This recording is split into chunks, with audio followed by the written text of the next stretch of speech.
అరగంట సరిపోవంత ముద్దాటలో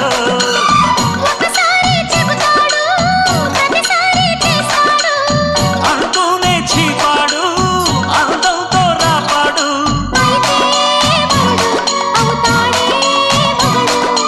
అసలే రతివి అవుతావే సతివి ఘుంఘుమాయించు కొంచెం లవ్లగాయించు లంచం మన్మధించింది మంత్రం మంచం